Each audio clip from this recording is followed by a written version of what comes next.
Welcome to Wednesday in the Word with Prasanna Murata. This is the 18th and final lesson in our series, Questions Jesus Asked.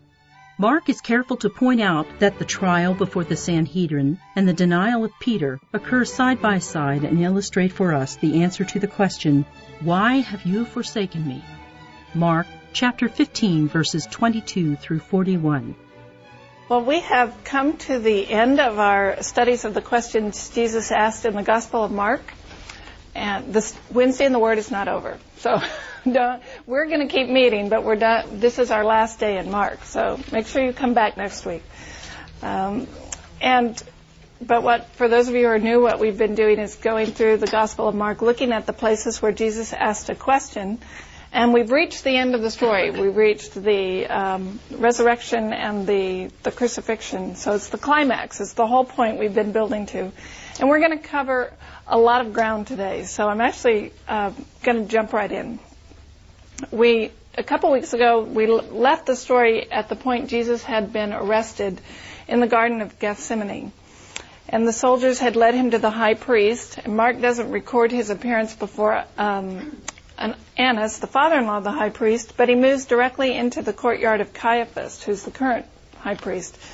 And I think part of the reason is he wanted to make sure we understood these two situations that occurred side by side, which is the trial before the Sanhedrin and the denial of Peter. And those two things, the contrast between them illustrate the answer to our question, because the question we're going to look at today is the one Jesus asks from the cross, where he quotes Psalm 22 and says, my God, why have you forsaken me? So I'm actually going to backtrack into Mark 14 to pick up those two stories because I think they're going to illustrate the answer for us. So, I promise we will get to the question, but we're going to start back in Mark chapter 14 and look at verse 53. And they led Jesus to the high priest, and all the chief priests and the elders and the scribes came together. And Peter had followed him at a distance, right into the courtyard of the high priest, and he was sitting with the guards and warming himself at the fire. So, this is where Mark sets the scene for us. Jesus is in the inner room with the Sanhedrin, and the Sanhedrin was the council of the chief priests, the scribes, and the elders. There were 70 members of the Sanhedrin, plus they would have had assorted helpers and advisors. So if they were all present, there would have been a big crowd in this room. And Jesus is in the midst of them, while outside, probably in an outer courtyard where he could see through and see what was happening, was Peter. So the trial proceeds in two stages. The first one is verses 55 through 59. So let's look at those. Now the chief priests and the whole council were seeking testimony against Jesus to put him to death, but they found none. For many bore false witness against him, but their testimony did not agree. And some stood up and bore false witness against him, saying, We heard him say, I will destroy this temple that is made with hands, and in 3 days I will build another, not made with hands. Yet even about this, their testimony did not agree. Now, as we go through this, we're going to do every scene all the way up to the crucifixion. Notice how the people react to Jesus in each one. So I meant to point that out before then, but notice as we go through what reaction he gets. So here we are in the trial before the Sanhedrin, and this is illegal from start to finish. If you notice, the very first thing Mark tells us is they were seeking testimony against Jesus to put him to death. So they've already decided what the verdict is. The trial hasn't even started yet, but they've already determined what the outcome's going to be. So that's the first thing that makes it illegal. The second thing is that it was held at night, and Jewish law required all criminal trials to be held during the daytime. So it was not right for them to be meeting at night. The third thing that was wrong about it is it's in the wrong place. There was a council meeting or a hall that was set aside for the Sanhedrin, and only meetings in that hall were valid. So if the Sanhedrin met elsewhere, it wasn't considered a legitimate meeting. And here they are, Mark tells us they're in the residence of the high priest. So again, this is not a valid trial. It's at night when it should be at the daytime, and it's not in the right place. And the fourth thing they do wrong is Jewish law forbid them to reach a verdict on the same day the trial was held. They had to wait at least overnight before they could render a verdict. And you'll notice at the very end of the trial, they render a verdict.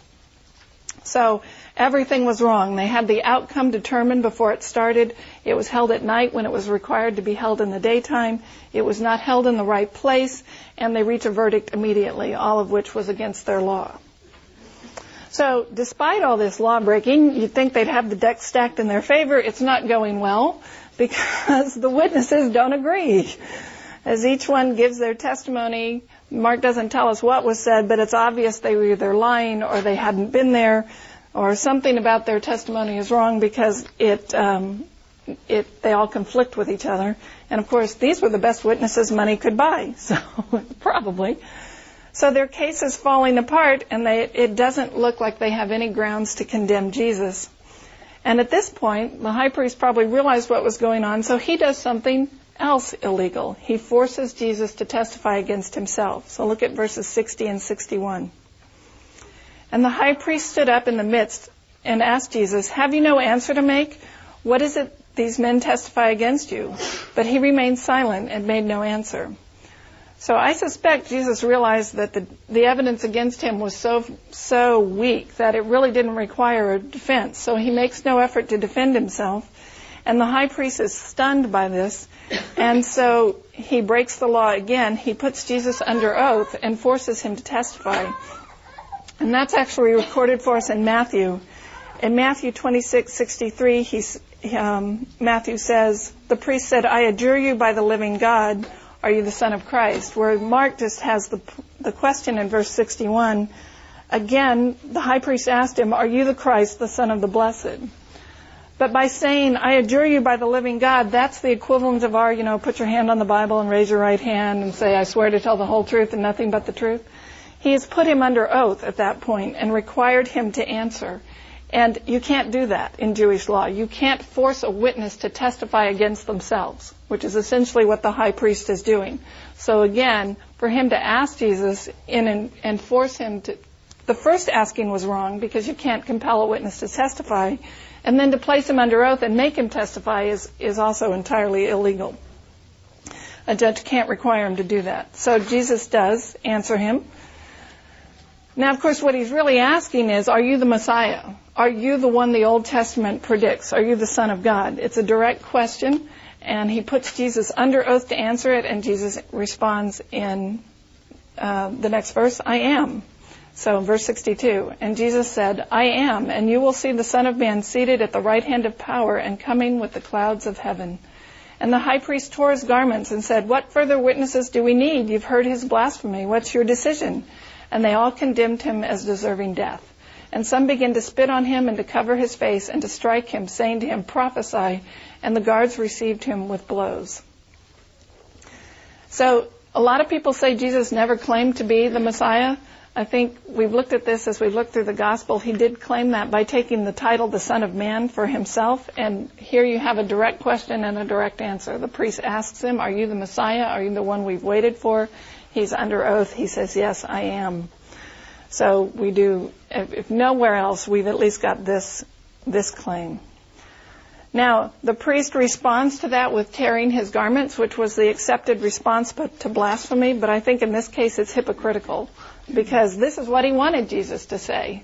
He wanted Jesus to respond, because then he could convict him of blasphemy and they would have grounds to put him to death, because blasphemy was punishable by death. So I think his actions of tearing his garments are just for show. It's hypocritical. So they immediately reach their verdict, and they begin to spit on him, cover his face, and strike him, saying, "Prophesy." That's highly unusual. This is the judge and the jury. They're supposed to be impartial. So the fact that upon the verdict being reached, they vent this rage and this anger is really unusual. It's not something that should have normally happened. Even the guards then are beating him. Now, look at the second scene. These are the ones that Mark put side by side. He takes us now to Peter, who's outside the court. So I'm in chapter 14, verse 66. "And as Peter was below in the courtyard, one of the servant girls of the high priest came, and seeing Peter warming himself, she looked at him and said, 'You also were with the Nazarene Jesus.'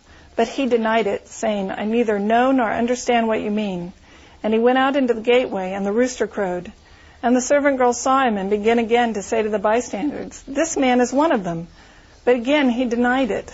And after a little while the bystanders again said to Peter, "Certainly you are one of them, for you are a Galilean." But he began to invoke a curse on himself and to swear, "I do not know this man of whom you speak." And immediately the rooster crowed a second time. And Peter remembered how Jesus had said to him, "Before the rooster crows twice, you will deny me 3 times." And he broke down and wept. Now, a couple of weeks ago, we looked at the scene where Peter vows he'd never deny the Lord. He says, everyone else is made of different stuff, but I won't deny you. And he courageously vows he's going to remain faithful to the end.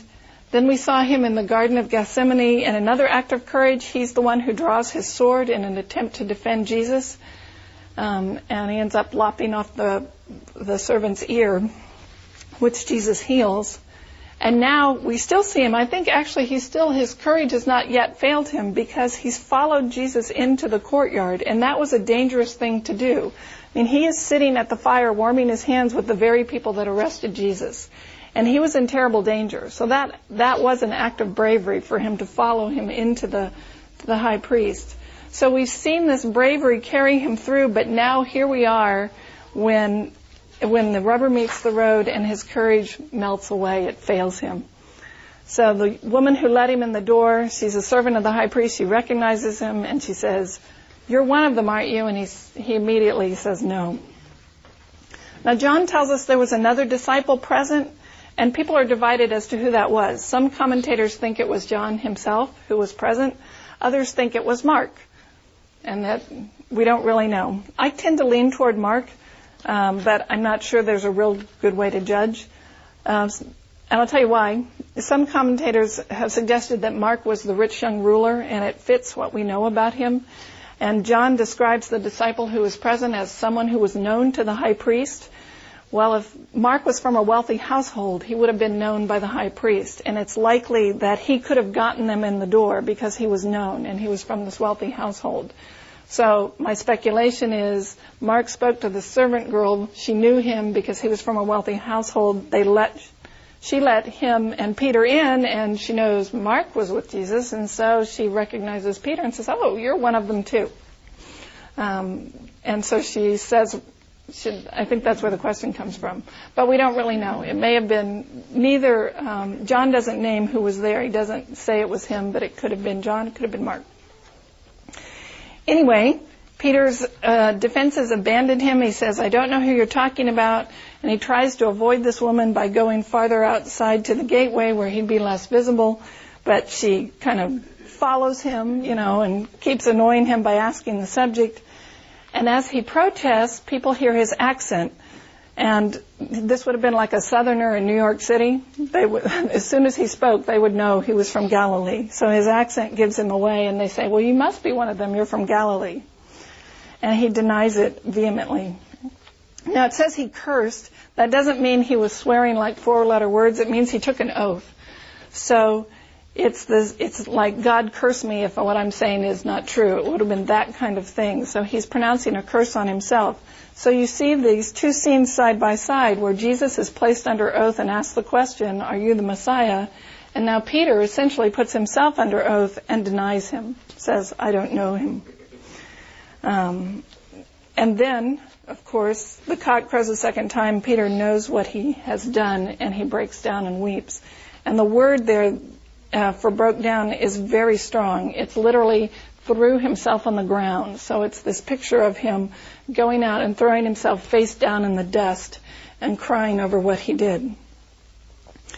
So look at the two reactions we have to Jesus at this point. You have the priests who hate him, and their hearts are filled with anger and jealousy and bitterness, and they rush through this sham trial, which is entirely illegal, and then as soon as the verdict's rendered, all this hatred comes spilling out in their beating and their spitting that follows the verdict.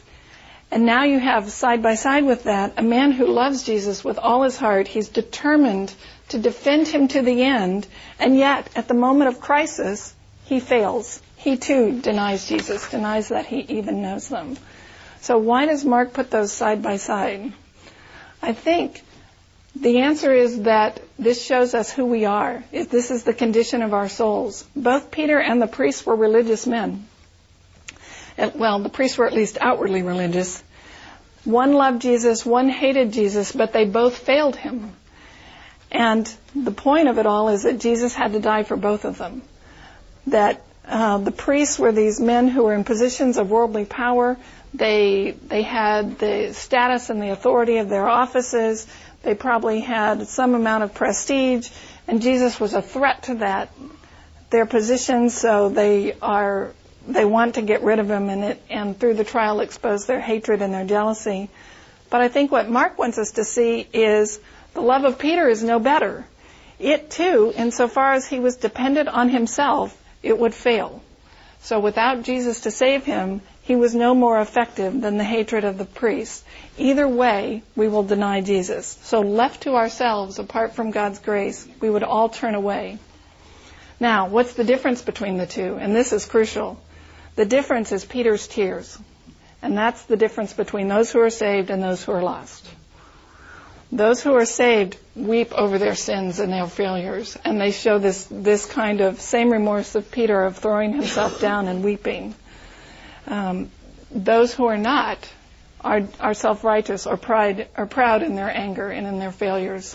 So I think part of what Mark's telling us is we're all sick with the same disease. Sin shows no partiality. None of us are the people we should be. None of us deserve God's blessing or his favor. And all of us would deny Jesus or reject him in one way or another. But for people like Peter who recognize their failures, who recognize their sinfulness and weep over them, there's hope. There is hope of forgiveness and salvation.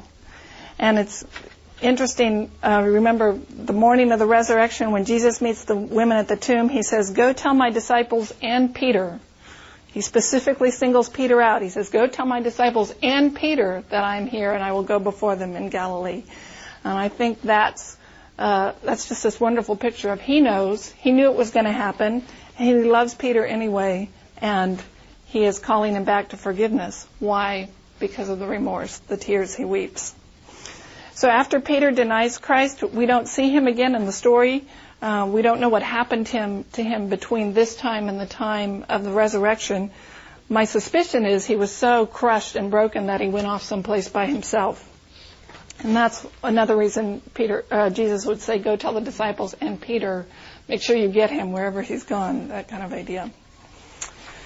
Okay, so the only difference between the denial of Peter and the denial of the priests was the tears of remorse. And those tears are crucial because it is for repentant failures like Peter and you and me that Jesus went to the cross. So let's go on with the story. We're going to pick up in Mark 15:1. "We saw him before the Sanhedrin where the issue was, 'Are you the Messiah?' Now he's going to appear before Pilate, and here the issue is, 'Are you the King of the Jews?'" So Mark 15:1. "As soon as it was morning, the chief priests held a consultation with the elders and the scribes and the whole council, and they bound Jesus and led him away and delivered him to Pilate." Now what's going on there is now it's morning, now it's legal for them to have a trial. So as soon as it's morning, they meet again, probably in the right place this time, to try to make it legal this time. Because now it's daytime, and they meet and consult together to have kind of put a legitimate face on the trial that was such a sham the night before, and they bound him off to Pilate, who is the Roman governor. Okay, so verse 2, "And Pilate asked him, 'Are you the King of the Jews?' And he answered him, 'You have said so.' And the chief priest accused him of many things. And Pilate again asked him, 'Have you no answer to make? See how many charges they bring against you.' But Jesus made no further comment, so that Pilate was amazed." So what's going on here is they knew the charge of blasphemy is not going to persuade Pilate one way or the other, because the Roman governor didn't care about the Jewish religious laws, and they're not going to put someone to death for blasphemy. It's just not on their radar. So they knew they had to condemn Jesus of something else to get Pilate on their side. Luke tells us that they levied 3 charges against Jesus. First, that they charged him with perverting the nation, so that is kind of rabble-rousing, creating trouble and riots and dissension. Second, they charged him with forbidding the payment of the taxes to Rome, teaching people not to pay their taxes, and you'll remember we looked at that passage, and that's not what he had said. And then the third charge they levied against him was that he wanted to be king instead of Caesar. And that's the one Pilate picks up on. So he says, "Are you the king of the Jews?" Basically, is this treason? Are you trying to overthrow Rome? Now, Jesus' answer has puzzled a lot of people. I have to admit it's confusing. He says, "You have said so," or it could be translated, "so you say." And it's neither an affirmation nor a denial. And commentators have speculated on why did he give that kind of an answer. Why didn't he say yes or no straight out instead of a "so you say"? And I'm not sure, but I think the answer comes from what John tells us in his gospel, in his account of this. This is in John 18. He has Jesus giving the same kind of answer, and then he goes on to say, "My kingship is not of this world. If my kingship were of this world, my servants would fight." And it's probably a passage you're familiar with. So I think what he's saying to Pilate is, by your way of thinking I am, but I am not here to overthrow Rome. My kingship is not the kind of kingship that yours is. So I think he's making clear to Pilate, I'm not a threat to you. I'm not here to start a revolution against Rome. And that's why he goes on to say, my kingship is not of this world. And I think if you read between the lines, you can see that that's how Pilate takes it, and that's how the priest takes it, because the priests immediately start accusing him of other things. They realize, okay, Pilate picked up on this last charge that he's the king of the Jews. We don't have any evidence of that, so we've got to come up with something else to accuse him of, because their case is beginning to fall apart. So they heap on all these other accusations to try to get Pilate to condemn him. And he just stands there. And Pilate is amazed at that. He encourages him to answer, and Jesus will not. And I think that's when he says, "Have you no answer to make? See how many charges they bring against you." The question is, what's going on here? And why is Pilate marveling that he remains silent? I think what's going on is Pilate knows at this point Jesus is innocent, and he is seeking some way to let him go. If you read on down in verse 10, it says Pilate perceived that it was out of envy that the chief priests had delivered him up. So I think that gives us a clue that Pilate knows that Jesus is accused of nothing. He's accused of everything and not guilty of nothing. And if Jesus had replied and given Pilate an excuse or a reason to let him go, Pilate would have let him go. I think the text suggests that Pilate's sympathy at this point is with Jesus and not with the priests. And so he's encouraging him, make a defense. Any defense will do. The charges against you are so weak. They're trying to railroad you. Defend yourself and I can let you go. And Jesus refuses to cooperate. Now, why? Because I think at this point it would have been possible for Jesus to save himself from the cross. Had he made a defense, Pilate might have let him go. It seems to suggest, especially if you read all the Gospels together, that at least at this point, Pilate's sympathies are with Jesus. And so he says nothing because of, we're going to get to that. So the other Gospels tell us at this point Pilate sent Jesus to Herod, who was the elected king of the Jews, and Herod mocks him and tries to get him to perform a miracle. Mark doesn't record any of that. But before Herod, Jesus also remains silent. And Herod sends Jesus back to Pilate, and that's where we pick up in verse 6. So I think what's going on now is, in verse 6, is probably after the visit to Herod. So, 15:6. Now at the feast, he used to release for them one prisoner for whom he asked. This is Pilate, used to release a prisoner for whom they asked. And among the rebels in prison who had committed murder in the insurrection, there was a man called Barabbas. And the crowd came up and began to ask Pilate to do as he usually did for them. And he answered them, saying, "Do you want me to release for you the king of the Jews?" For he had perceived that it was out of envy that the chief priests had delivered him up. But the chief priests stirred up the crowd to have him release for them Barabbas instead. And Pilate said to him, "Then what shall I do with this man you call king of the Jews?" And they cried out again, "Crucify him." And Pilate said to them, "Why? What evil has he done?" But they shouted all the more, "Crucify him." So Pilate, wishing to satisfy the crowd, released for them Barabbas, and having scourged Jesus, delivered him to be crucified. Okay, now that's an interesting scene. Think about what we know about the crowds and Jesus. And why are they now screaming for Barabbas instead of Jesus? If you backtrack in the gospel just a few days, you would see the crowds welcoming Jesus into Jerusalem when he rode in on the donkey, and they're screaming Hosanna and they're waving the palm fronds. And so just a few days ago they were rallying to his side. And if you think about all the pilgrims that were there for the Passover feast, the city must have been filled with people whom Jesus had healed at one point or another. And there were probably hundreds or maybe thousands of people in Jerusalem at the time whom Jesus had touched personally. And they had at least heard the stories of the healing and the miracles, and probably there were eyewitnesses there. And he'd awakened within them this hope of he's going to be the Messiah to deliver us from the yoke of Rome. He's going to set us free and sit on David's throne and make us our own sovereign nation again. And now they see him standing before the Roman governor, weak and apparently helpless and unable to make any defense, and they turn against him. They just turn away and say, well, he's no one. And I think it's probably anger and disappointment.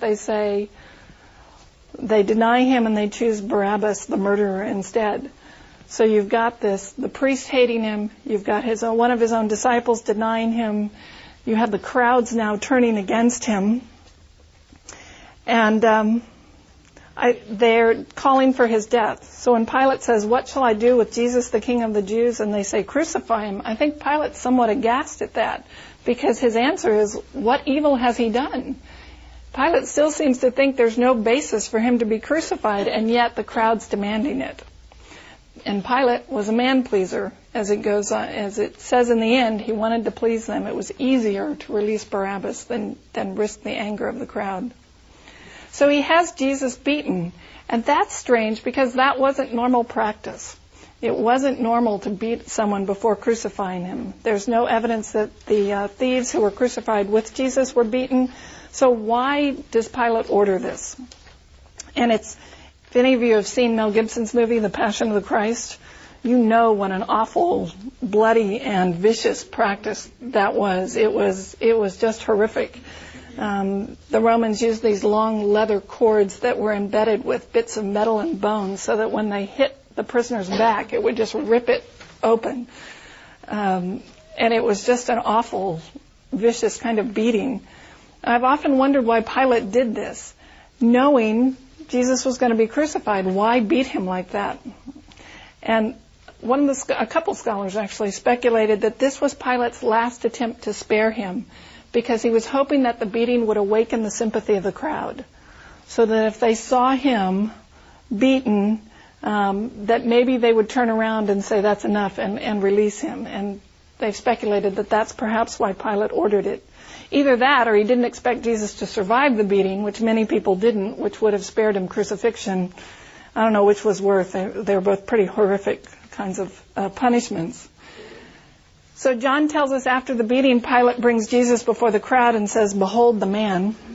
It's in John 19, and I think that was his attempt to try to arouse some sympathy for him, to get the crowd to turn around, to seeing him beaten like that maybe they would relent. But of course it fails. And they're stirred up by the high priest, so they keep crying, crucify him. Okay, so back into the story, 15:16.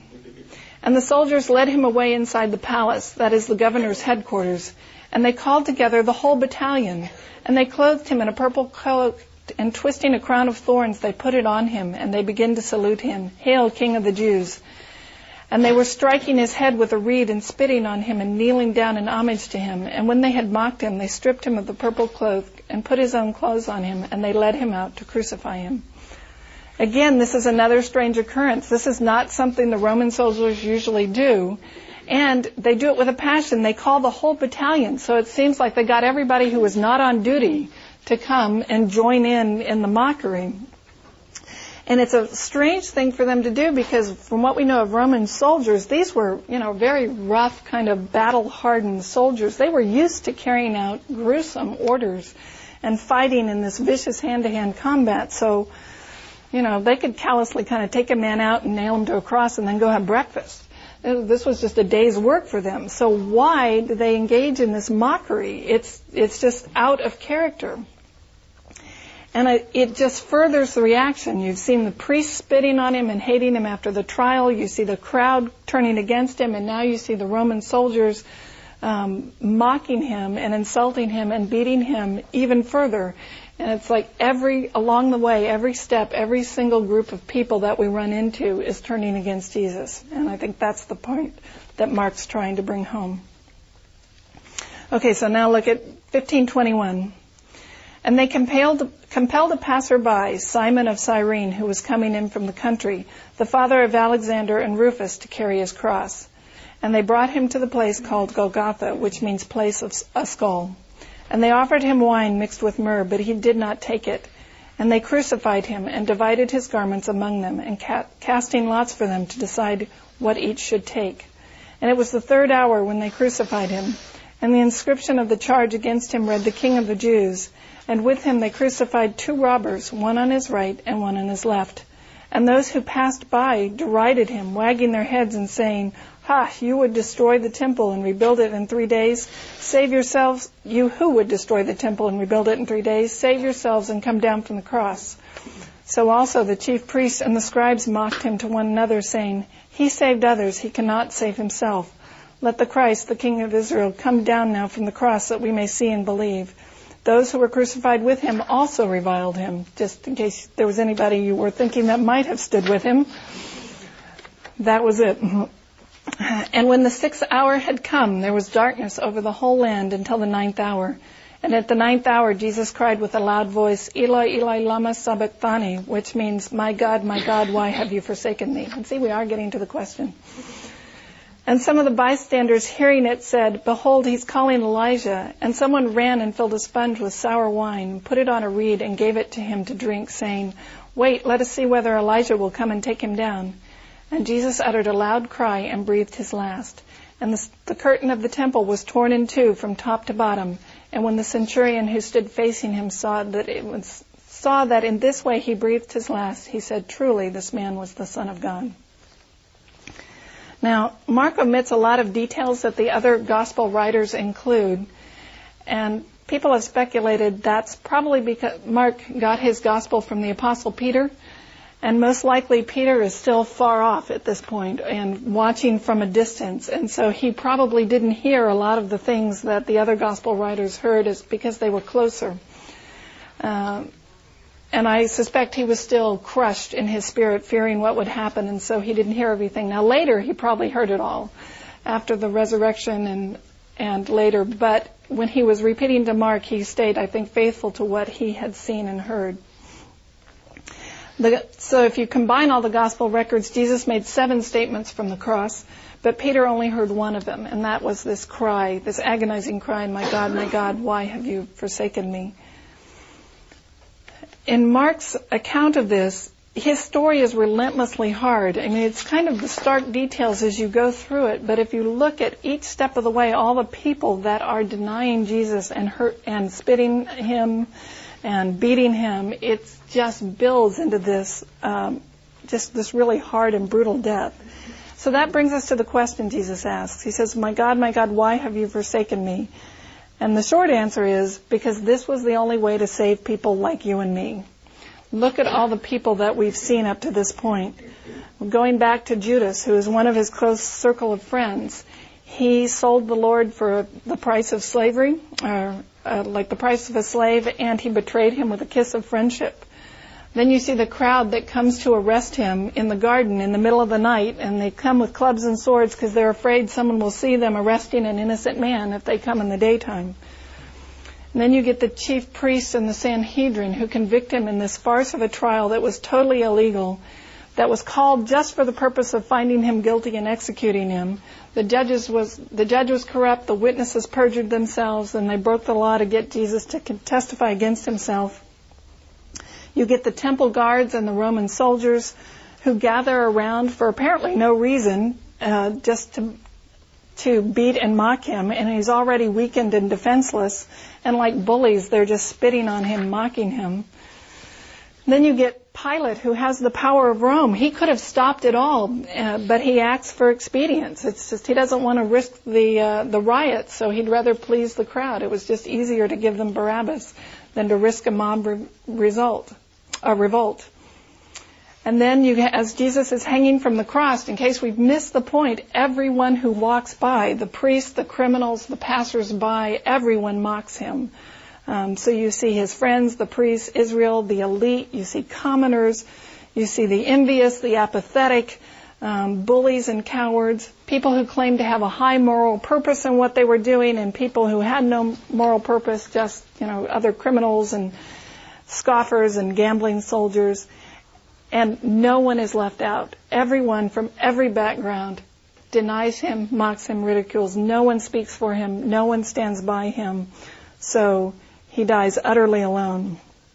And if you think back to what we looked at in the fall with the early accounts of the Gospels, think of the contrast when in the first 8 chapters of the book where we see this wonder worker in Galilee who's performing all the miracles, where he speaks and the winds and waves obey him, and he speaks and people are healed, and he speaks and people are raised from the dead. And now you see this apparently beaten and defenseless person just left for nothing, totally abandoned. And finally darkness overtakes the city, and for 3 hours he suffers these agonies and finally calls out, "Why have you forsaken me?" And it's interesting, the high priests almost get the answer. In Mark 15:31, they say, "He saved others, he cannot save himself." They were kind of right, but they were really wrong. Because I think the answer is, he could have saved himself. He saved others, but he would not save himself. He could have gotten free of the cross had he chose, but he chose instead to give himself as a ransom for us, for all these people that turned against him. So notice in Mark's Gospel there are 3 things they can't make Jesus do. First, they can't make him speak. Notice in Mark 15:4, Pilate says, "Have you no answer to make? See how many charges they bring against you?" But Jesus made no answer, so that Pilate was amazed. Why doesn't he speak? Because this is still the same Jesus we saw in the first 8 Gospels. He spoke and Lazarus rose from the dead. He spoke and people were healed. He spoke and the winds and waves and the demons obeyed him. He could have spoken and saved himself. He could have put an end to it had he chose. Second, they couldn't make him drink. Mark 15:23, they offered him wine mixed with myrrh, and he did not take it. That was a type of painkiller, the wine and the myrrh. I don't know how effective it would have been, but it would have taken at least some of the edge off the pain had he drunk it. But he didn't. He didn't spare himself any of the agonies of the cross. He could have, but he wouldn't, because he was taking them on for our sakes. And then the last one you can kind of miss in our translations is 15:37. They couldn't make him die. It says, "And Jesus uttered a loud cry and breathed his last." Some translations have that dismissed his spirit. It's literally he unspirited himself. And the idea behind it is they didn't kill him. He let his spirit go. He dismissed it. And I think that's, again, something he predicted. In John chapter 10, he says, "No one can take my life from me. I lay it down of myself." And I think the implication is he could have refused to die. He could have hung on the cross and laughed at them, at their inability to kill him. Insofar as he was God, he could have spoken and changed everything. And yet, he hung on the cross and released his spirit, dismissed it for our sakes. So he was silent. He refused to appeal to Pilate or the crowd because he was laying the basis for the day when he will come back in glory, when in resurrection power he will speak to a far greater crowd, when every knee will bow and every tongue confess that Jesus is Lord. So he wouldn't drink to dull his senses because, again, he was paying the penalty for our sins. And he voluntarily laid down his life so that he saved others, but he would not save himself. So when he cries from the cross, "Why have you forsaken me?" I think we have the answer in his words himself. These are probably the most familiar words in the Bible. You can probably guess. And Jesus speaks these in John 3:16. My God, why have you forsaken me?" The answer is, "For God so loved the world that he gave his only Son, that whoever believes in him should not perish but have eternal life." And that goes on, "For God did not send his Son into the world to condemn the world, but in order that the world might be saved through him. Whoever believes in him is not condemned, but whoever does not believe is condemned already, because he has not believed in the name of the only Son of God."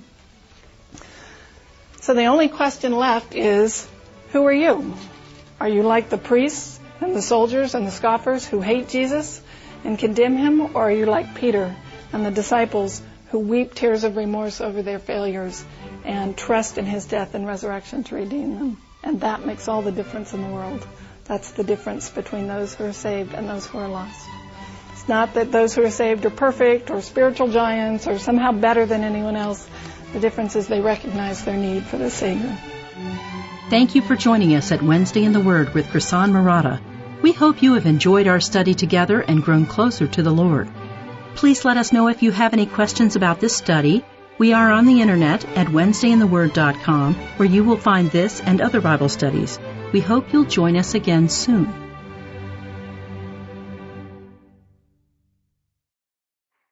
Before you go, if you're looking to improve your Bible study this summer, sign up for my Bible Study Boot Camp.